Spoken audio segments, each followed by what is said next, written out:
The BART turnstile clicked with mechanical precision as I swiped my clipper card at exactly 1947. The timestamp forever burned into the transit system's digital memory. The 12th Street Oakland station buzzed with its usual evening rush, commuters heading home to the suburbs, teenagers clustered near the vending machines, and the ever-present smell of urban transit that mixed disinfectant with something indefinably human. My name is Maya Chen. I'm 28 years old, and until 3 days ago, I thought my biggest problem was deciding whether to renew the lease on my studio apartment in West Oakland or finally move back in with my parents in Fremont to save money for grad school. Now I was standing in the fluorescent-lit bowels of the BART station, knowing that the simple act of entering through those turnstiles had created evidence that would either save my life or destroy it completely. The irony wasn't lost on me. For years, I'd been one of those people who complained about surveillance cameras, about the way every movement in the city was tracked and recorded. Privacy advocates called it the digital panopticon, the idea that we were all being watched all the time, that our most mundane activities were being catalogued and stored in databases we'd never see. But tonight, as I descended the stairs toward the westbound platform, I was grateful for every camera, every timestamp, every digital footprint that could prove where I was and when I was there. Because according to my brothers, my twin brothers Marcus and Michael, I had committed a crime so heinous that they'd gone to the police rather than confront me directly. The accusation was simple and devastating. They claimed I had stolen $50,000 from our grandmother's estate, money that was supposed to be divided equally among the three of us after her death 2 months ago. The problem was, I had no memory of taking any money. In fact, I'd been waiting patiently for the estate to be settled by our grandmother's lawyer, assuming that everything would be handled properly and legally, the way our grandmother would have wanted. But 3 days ago, Marcus had called me with barely controlled rage in his voice. "We know what you did, Maya," he'd said without preamble. "We know you went to grandmother's house and took the money from her safe. Michael saw you there." I'd been so shocked I could barely speak. "What are you talking about? I haven't been to grandmother's house since the funeral." "Don't lie to us," Michael had chimed in. They were on speakerphone, presenting a united front against their sister. "I saw your car in her driveway last Tuesday night. I saw you leaving with a bag." "That's impossible," I'd protested. "I was at work until 9 p.m. last Tuesday. Then I went home. You can check with my supervisor." But they wouldn't listen. They'd already convinced themselves that I was a thief, that I'd taken advantage of their trust and our grandmother's death to enrich myself at their expense. And now, apparently, they'd filed a police report. The BART train approached with its familiar whoosh of displaced air and squeal of brakes. As I found a seat in the half-empty car, I tried to piece together why my brothers would believe such a terrible thing about me. We hadn't always been close. The dynamic of twins versus singleton had created its share of childhood tensions, but we'd grown closer after our parents' divorce 5 years ago. Our grandmother, Popo, had been the glue that held our fractured family together, the one person all three of us could turn to when everything else felt uncertain. When she died of a stroke in her sleep, it had devastated all of us. She'd been 92, sharp as a tack right up until the end, and her modest house in Oakland's Chinatown had been our sanctuary throughout our childhoods. The lawyer had told us the estate was worth about $200,000, the house, some savings accounts, and a small collection of jewelry that had belonged to Popo's mother in China. Not a fortune, but enough to make a real difference in each of our lives. Marcus was a struggling musician who'd been living paycheck to paycheck for years. Michael was trying to start a construction business but needed capital for equipment. And I was hoping to use my share to finally go back to school and get my master's in social work. We'd all agreed to be patient while the estate went through probate, or at least, I thought we'd all agreed. But according to my brothers, I'd gotten greedy. They claimed I'd somehow found out the combination to Popo's old safe, a heavy steel box she'd kept in her bedroom closet, and had taken a large amount of cash that she'd apparently been hoarding for decades.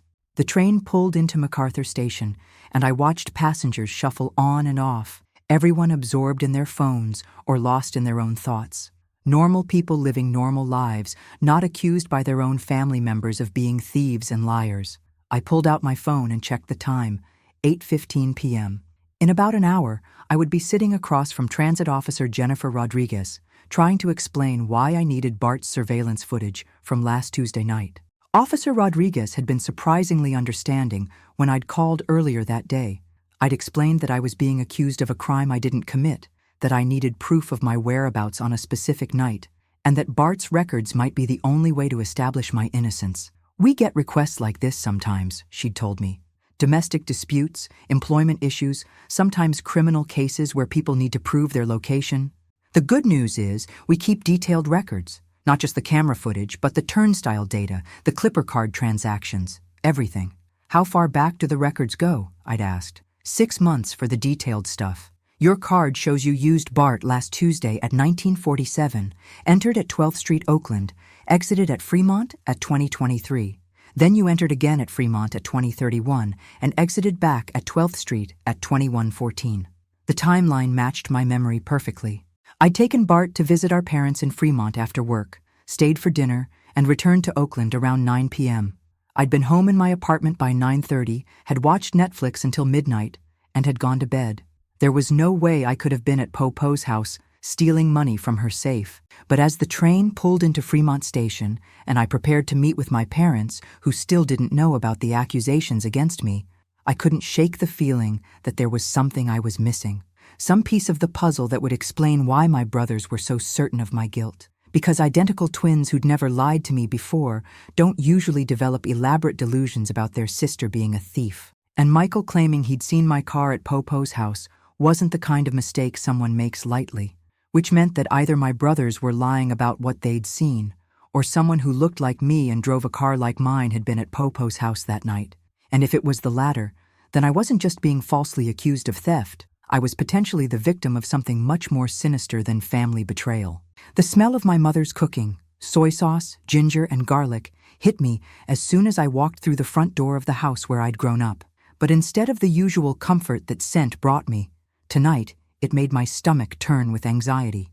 Maya, my mother, Linda Chen, appeared from the kitchen wiping her hands on a dish towel, her face lighting up with the kind of genuine joy that made me feel even worse about the secret I was carrying. "I wasn't expecting you tonight. Did you eat dinner?" "I grabbed something on the way," I lied, not wanting to explain that I'd been too nervous to eat anything since Marcus's phone call 3 days ago.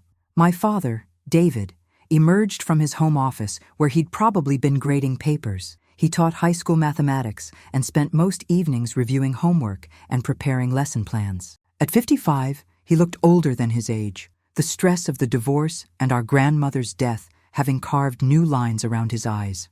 "Sweetheart, what brings you out to the suburbs on a Tuesday night?"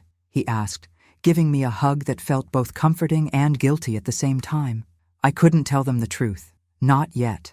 Not until I understood what was really happening with Marcus and Michael's accusations. My parents had already been through enough upheaval in recent years. Their divorce had been acrimonious and expensive, and Po's death had hit them harder than they'd expected. "I just wanted to see you both," I said, which was partially true. "And I've been thinking about Po a lot lately. I thought maybe we could look through some of her photos together." My mother's expression softened. "Of course, honey. I have several boxes of her things that the boys asked me to store here until the estate is settled. We could go through them after dinner." "Actually, Mom, I already ate. Could we look at the photos now?" My parents exchanged a glance that I recognized from childhood, the wordless communication between people who'd been married for 25 years and divorced for 5, but still knew each other better than anyone else. "Maya, is everything okay?" my father asked. "You seem anxious about something." I forced a smile. "Just missing Po, I guess. Some days it still doesn't feel real that she's gone." It wasn't entirely a lie. I did miss our grandmother terribly, and her death had left a void in our family that none of us quite knew how to fill. But my real reason for being there was more urgent. I needed to understand exactly when Po had died, who had access to her house, and whether there was any truth to the claim that she'd kept large amounts of cash in her bedroom safe. My mother led me to the spare bedroom that had become a storage area for Po's belongings. Boxes labeled in my mother's neat handwriting lined the walls. Kitchen items, clothing, books, personal papers. "The lawyer said it might take several months for the probate to be completed," my mother explained as she opened a box labeled photographs. Apparently, Po's will was very specific about how things should be divided, but there are some complications with the house deed that need to be resolved. "What kind of complications?" My father joined us, settling into the room's single chair while my mother and I sat on the floor surrounded by photo albums and loose pictures. It seems Popo never properly transferred the title from your grandfather's name after he died. The lawyer needs to sort through 40 years of property records to establish clear ownership. This was news to me, but she lived there for 40 years after Grandpa died. Didn't she pay taxes on it? Maintain insurance? Yes, but apparently that's not enough to establish legal ownership if the title was never properly transferred, my father explained. It's a mess, but the lawyer says it's not unusual for older immigrants who weren't familiar with American property law. I pulled out a photo album and began flipping through pictures of Popo throughout the decades, as a young bride in China, as a new immigrant in San Francisco, as a mother raising 4 children in Oakland's Chinatown, as a grandmother spoiling her 3 grandchildren. Mom, did Popo ever mention keeping money in a safe in her house? My mother looked up from the photo she'd been examining. A safe? Not that I remember. Why do you ask? I just wondered if she kept any cash around the house. Some older people don't trust banks completely. Well, she definitely didn't trust banks, my father said, with a slight laugh. She used to tell us stories about losing everything during the war in China, how paper money became worthless overnight. But I don't remember her mentioning a safe. My mother nodded in agreement. She had that old jewelry box where she kept her wedding ring and your grandfather's watch, but I don't think she kept significant amounts of cash in the house. The lawyer said her bank accounts totaled about $60,000, which matches what we expected based on her Social Security and pension income. This contradicted my brother's story completely. If Popo hadn't kept large amounts of cash in the house, and if my parents didn't know about any safe, then what exactly did Marcus and Michael think I had stolen? Have you talked to the boys recently? I asked, trying to keep my voice casual. Marcus called last week, my mother said. He seemed upset about something, but you know how he is, always dramatic about money and his music career. He asked when the estate would be settled and whether he could get an advance on his inheritance. An advance? He said he had some urgent expenses and wondered if the lawyer could release part of his share early. I told him that's not how probate works, that we all have to wait until everything is finalized. My father frowned. Michael asked the same thing when I saw him 2 weeks ago. He said he'd found an opportunity to buy some construction equipment at a good price, but he needed cash immediately. A cold realization began settling in my chest. My brothers weren't just accusing me of stealing money from Popo's estate. They were both desperate for cash and frustrated by the slow pace of the probate process. Dad, exactly how much is the estate worth? The lawyer estimates about $200,000 total, which would be roughly $67,000 each, after taxes and legal fees. The house is worth about $140,000, the bank accounts were $60,000, and there are some personal items of modest value. I did quick math in my head. If my brothers thought I had stolen $50,000, that would represent most of the cash portion of the estate, money that could be easily hidden and spent, unlike the house which would need to be sold through proper legal channels. But there was still the question of the safe. If Popo didn't keep cash in a safe, and if my parents didn't know about any safe, where had that detail come from?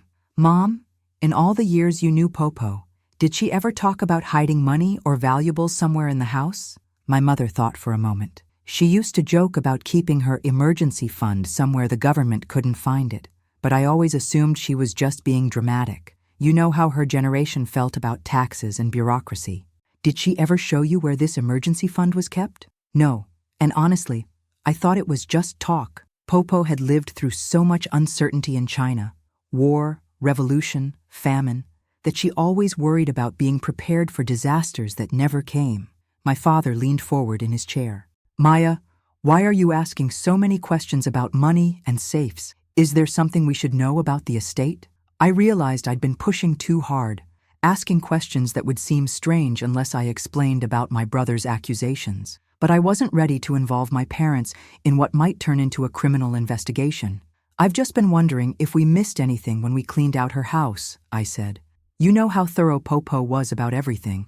I thought maybe there were documents or valuables we overlooked. My mother reached over and squeezed my hand. Sweetheart, the lawyer had professional estate cleaners go through the house after we removed the personal items we wanted to keep.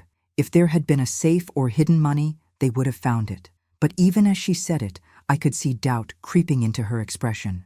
Because if professional estate cleaners had gone through Popo's house and found evidence of significant cash assets, that information should have been reported to the lawyer and included in the probate filing, which meant either the estate cleaners had missed something important or someone had removed valuable items from the house before the professionals arrived, and according to my brother Michael, that someone had been me. As I helped my parents put the photo albums back in their boxes, I realized that tomorrow's meeting with Transit Officer Rodriguez had become even more critical than I'd thought. The BART surveillance footage wouldn't just prove that I hadn't been at Popo's house on the night in question. It might be the only thing standing between me and a criminal charge for theft, because someone had been at Popo's house that night. Someone who had taken something valuable enough to notice, something that had convinced my brothers I was a thief. And if it wasn't me, then I needed to figure out who it was before the police decided that my family's accusations were credible enough to warrant an arrest. Transit Officer Jennifer Rodriguez was younger than I'd expected, maybe early 30s, with the kind of competent demeanor that immediately put me at ease despite the circumstances. Her office in the BART Police Department was small but organized, with multiple computer monitors and filing cabinets that suggested she dealt with surveillance requests regularly. "Ms. Chen, thank you for coming in," she said as I took the chair across from her desk. "I've pulled the records you requested for last Tuesday, October 15th. Before we go through everything, can you tell me a bit more about why you need this information?" I'd rehearsed this conversation during the train ride from Fremont, but actually saying the words out loud made them feel more real and more terrifying. My brothers have accused me of stealing money from our grandmother's estate. They claim I was at her house last Tuesday night taking cash from a safe. I need to prove that I was actually on BART during the time they say I was committing theft. Officer Rodriguez made notes while I spoke. "Have they filed a formal complaint with Oakland police?" "Yes, 3 days ago. I haven't been contacted by detectives yet, but I assume they're investigating." "And you're certain about your whereabouts last Tuesday evening?" "Completely certain. I took BART from 12th Street, Oakland to Fremont to have dinner with my parents, then returned to Oakland around 9 p.m.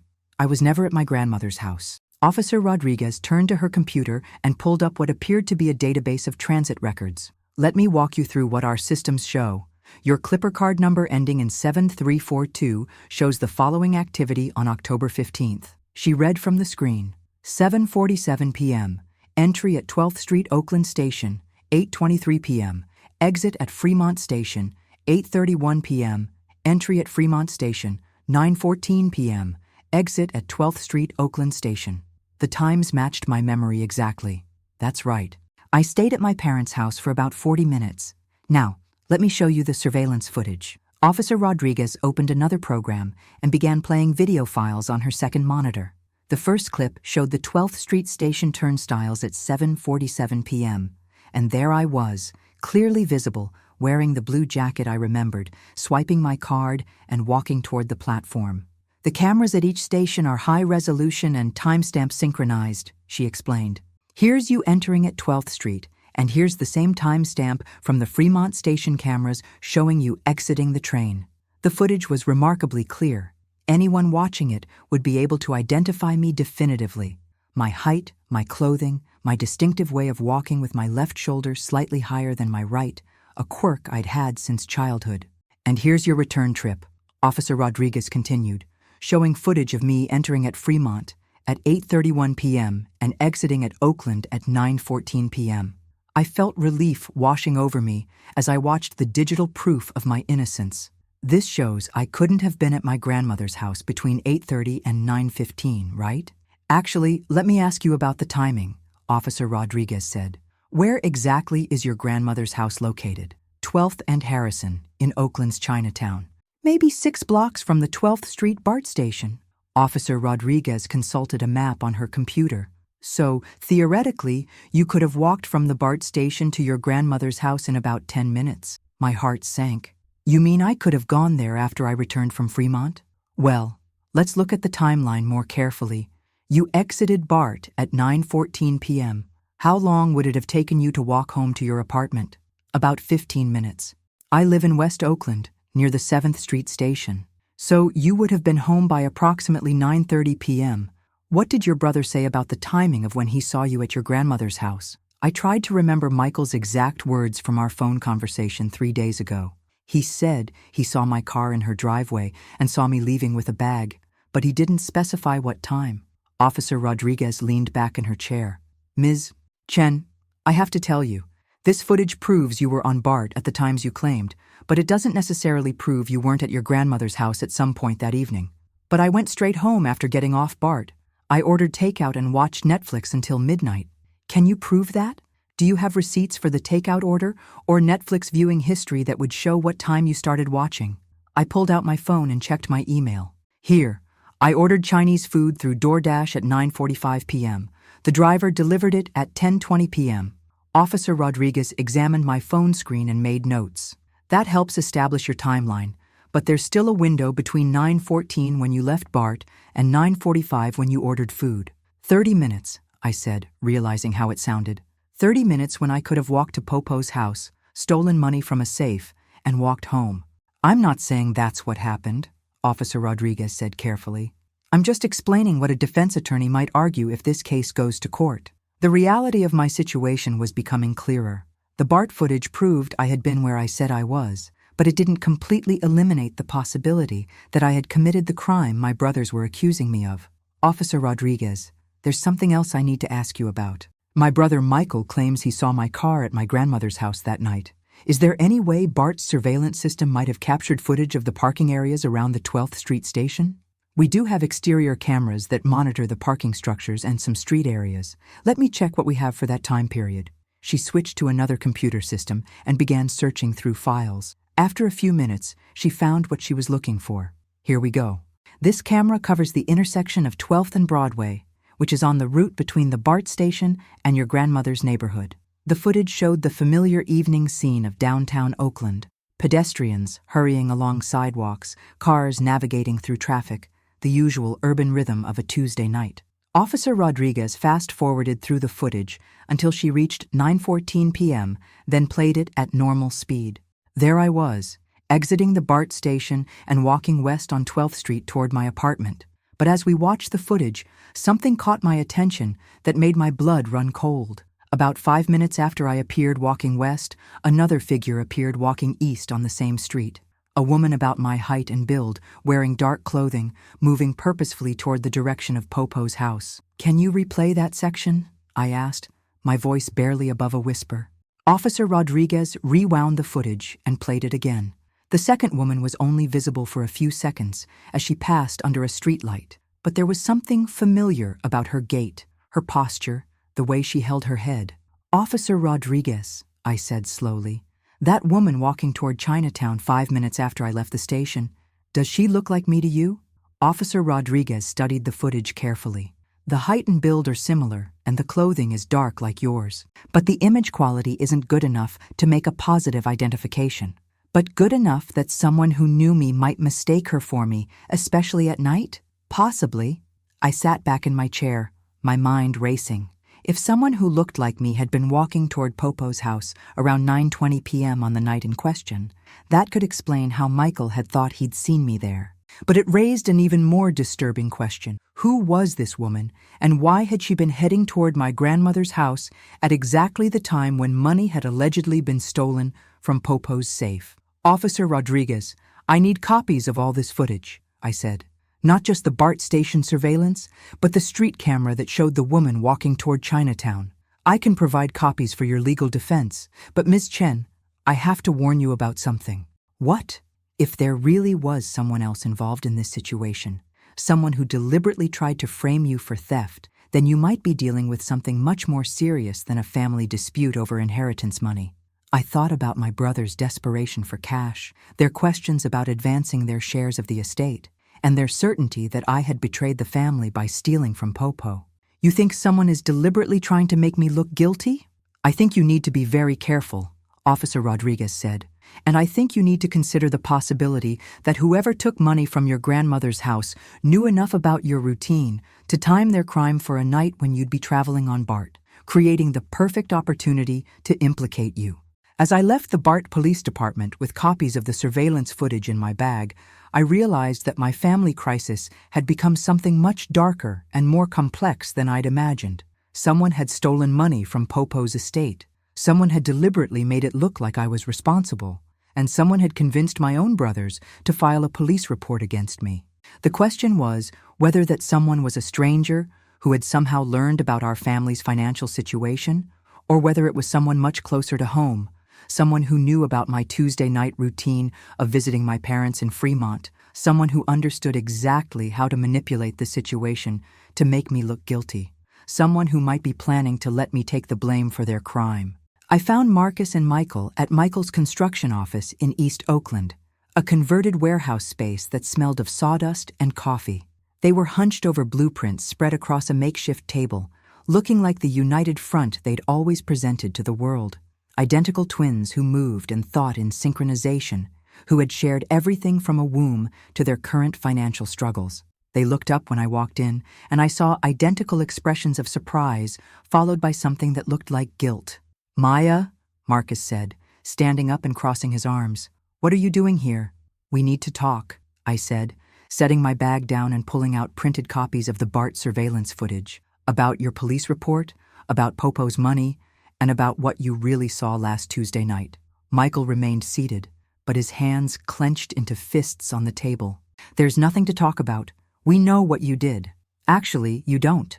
I spread the surveillance images across their blueprints, clear photos showing me entering BART at 7:47 p.m. and exiting at 9:14 p.m. These are from BART's security cameras. They prove I was on a train to Fremont when you claim I was stealing money from Popo's house. Marcus examined the photos, his expression shifting from defensiveness to confusion. "This doesn't prove anything. You could have gone to Popo's house after you got back from BART. Could I? Let me walk you through the timeline." I pulled out my phone and showed them the DoorDash receipt. I ordered food at 9:45 p.m. and had it delivered to my apartment at 10:20 p.m. That gives me 30 minutes between leaving BART and ordering dinner. 30 minutes is plenty of time to walk to Popo's house and back, Michael said, but he sounded less certain than before. "Really? Let's think about this logically. I would have had to walk from BART to Popo's house. 10 minutes. Break into her house without triggering the alarm system or alerting neighbors. How long? Find a safe that none of us knew existed, figure out the combination, and steal $50,000 in cash. Another 10 minutes minimum? Then walk back to my apartment in West Oakland. 20 minutes. That's 50 minutes minimum, and I only had 30. Marcus sat down heavily in his chair. "Maybe we were wrong about the timing. Or maybe you were wrong about seeing me at all." I pulled out the most important piece of evidence, the street camera footage showing the unknown woman walking toward Chinatown. This is from a traffic camera on 12th Street, about 5 minutes after I left BART. "Do you see the woman walking east toward Popo's neighborhood?" Both brothers leaned forward to examine the grainy image. Michael's face went pale. "That's not you," he said quietly. "No, it's not.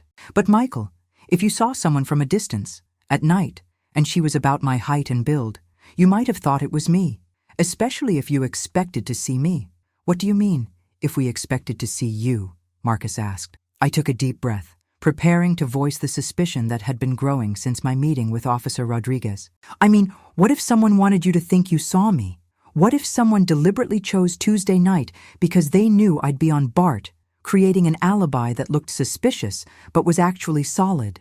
The brothers exchanged one of their wordless twin communications, and I could see doubt creeping into their expressions. "Maya," Michael said slowly, "if you didn't take the money, then who did?"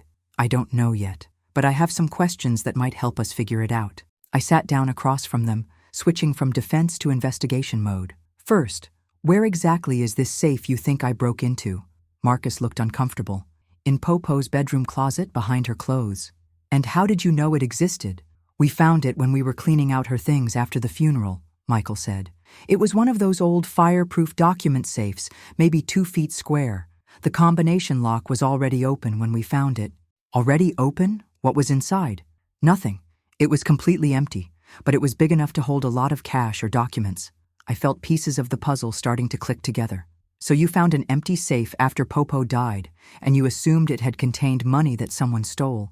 But did anyone ever tell you there was money in that safe?" The brothers looked at each other again, and I could see uncertainty in their expressions. "Well, no," Marcus admitted. "But Popo always talked about having an emergency fund, money she kept separate from her bank accounts. And you assumed she kept it in the safe? Where else would she keep it?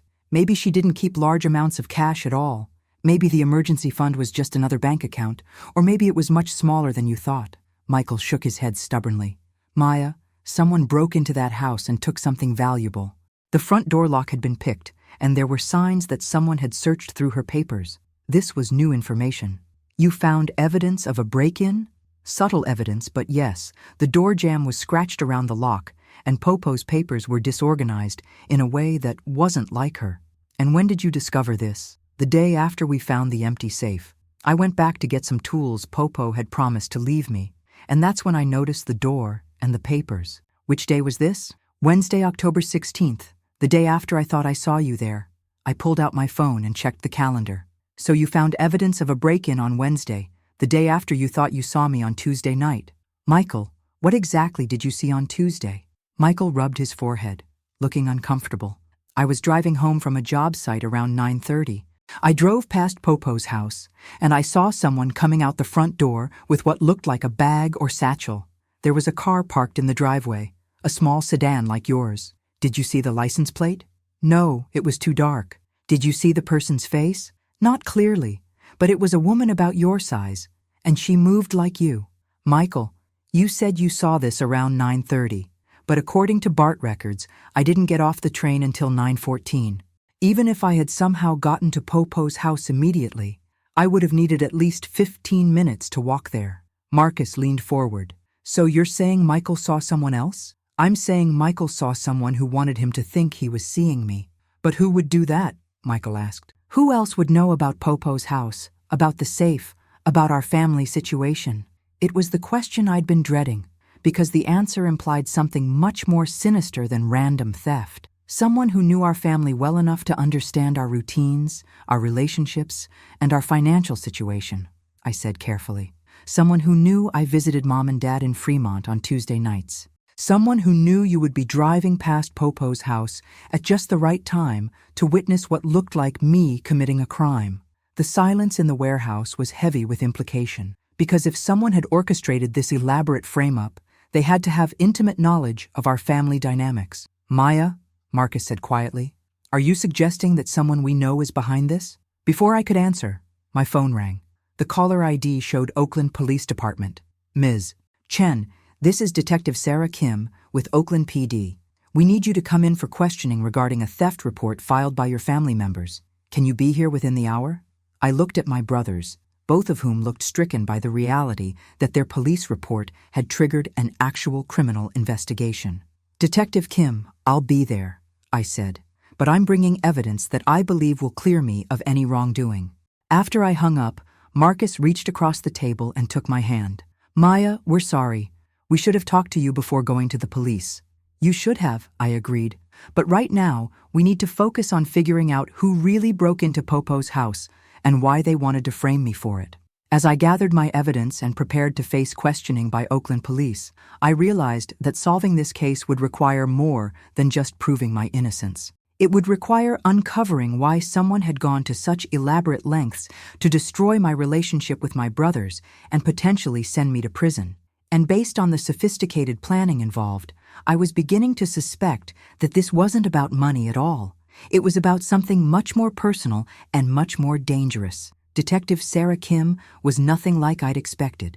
She was Korean American, probably in her late 30s, with short black hair and the kind of direct gaze that suggested she'd heard every possible lie and excuse in her career. Her office at Oakland Police Headquarters was small and sterile, with case files stacked neatly on her desk and a whiteboard covered with names and timelines from various investigations. Ms. Chen, thank you for coming in voluntarily, she said as I took the chair across from her desk. I understand you have some evidence you'd like to present regarding the theft allegations against you. I placed my folder of BART surveillance footage and transit records on her desk.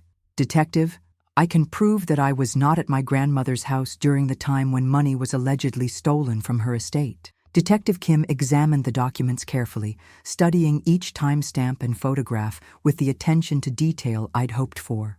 This is thorough documentation, she said after several minutes. The BART records clearly show your movements on October 15th. However, I need to ask you some questions about the allegations your brothers have made.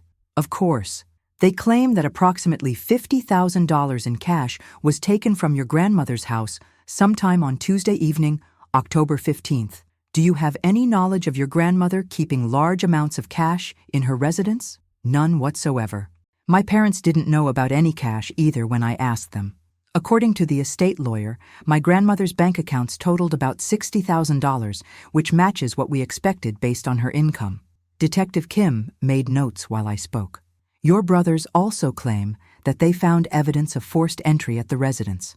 Are you familiar with your grandmother's security arrangements? She had a basic alarm system, but she often forgot to set it. She also had a habit of hiding a spare key under a flower pot on the back porch.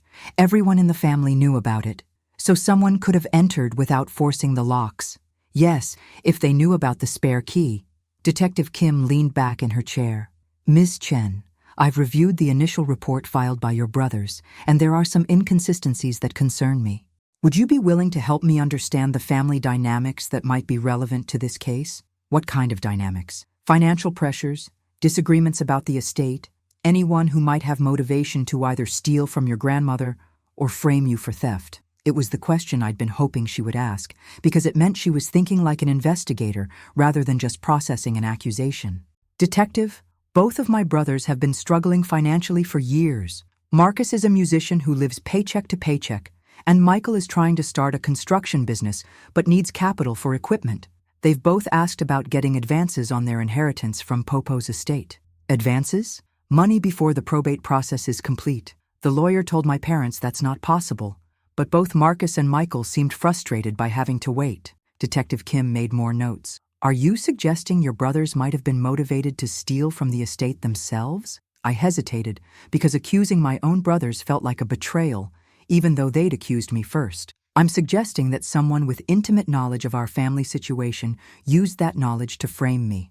The timing was too perfect, choosing a night when I'd be on BART, positioning the theft for when my brother would drive past the house, making sure there would be a witness who would identify me as the perpetrator. You think this was a setup? I think someone wanted my brothers to believe I was stealing from them. The question is whether that someone was manipulating my brothers or working with them. Detective Kim's expression sharpened. Ms. Chen, that's a serious accusation. Are you saying your brothers might have filed a false police report? I'm saying someone broke into Popo's house and stole something valuable. Whether my brothers were victims or participants, I don't know yet.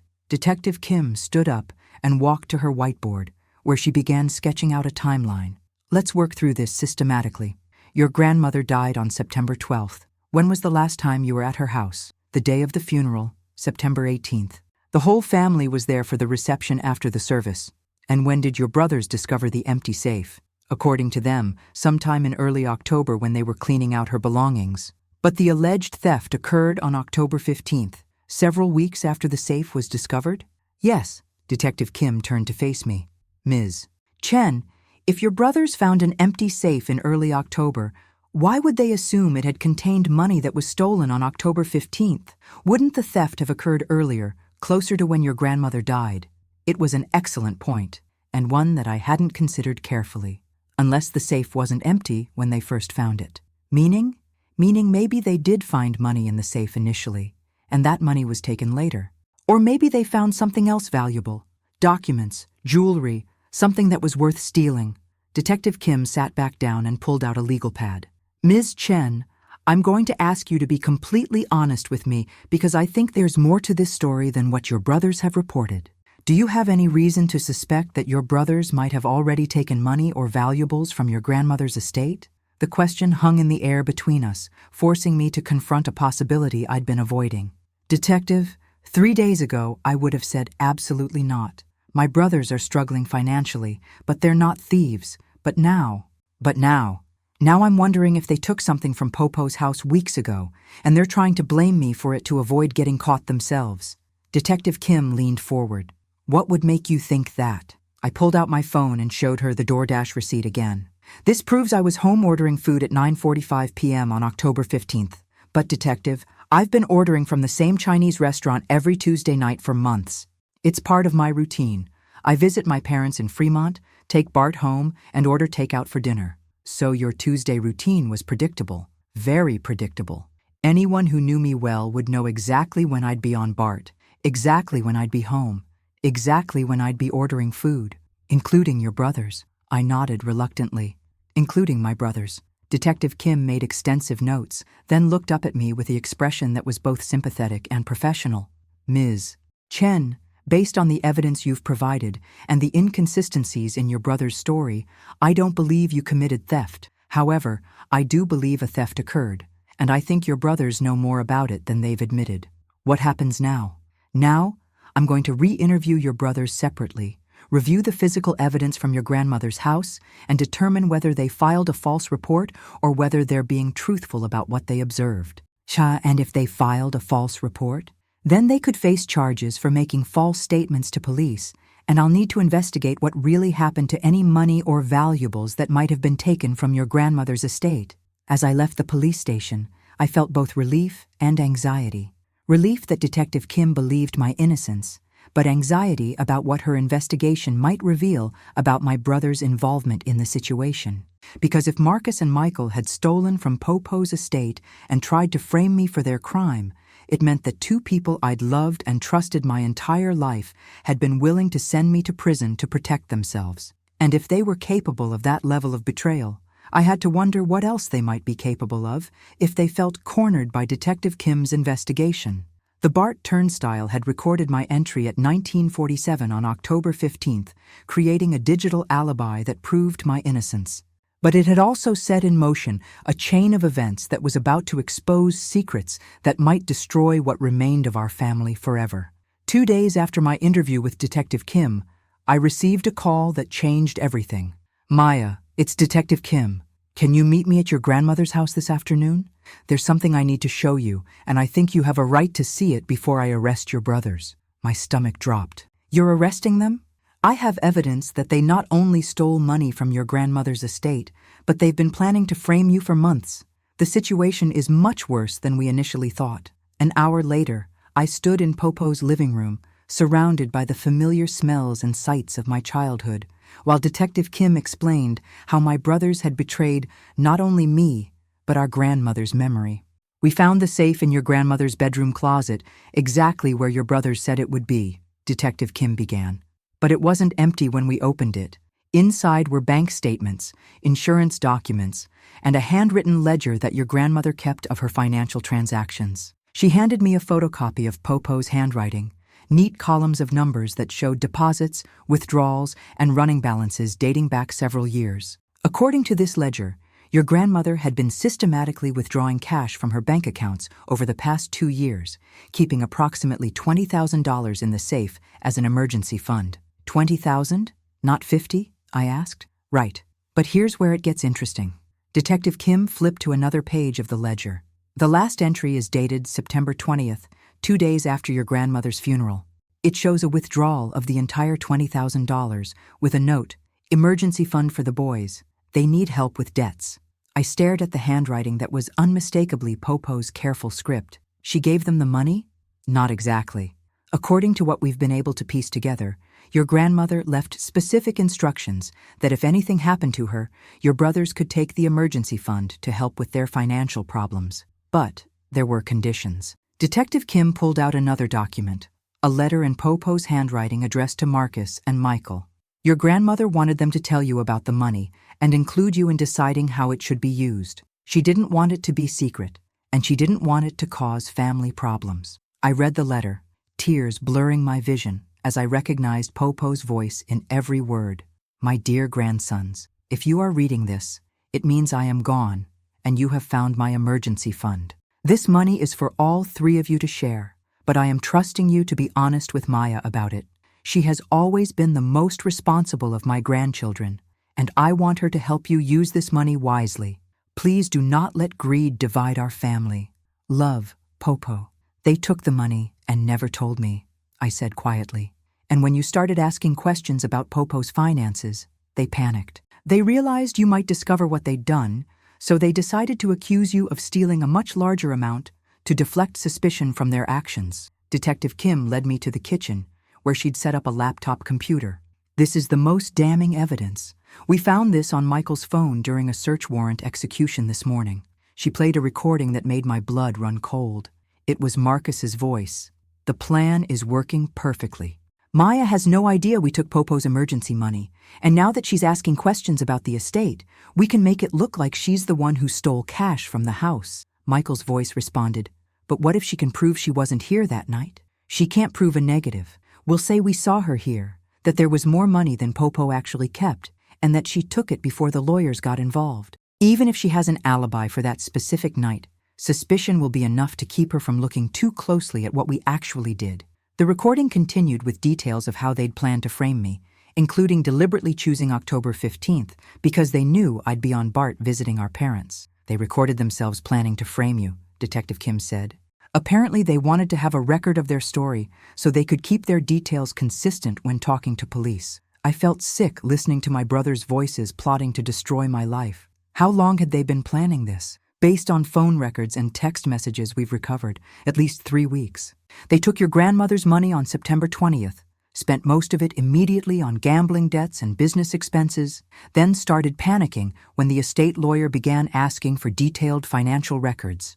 So there never was $50,000? No.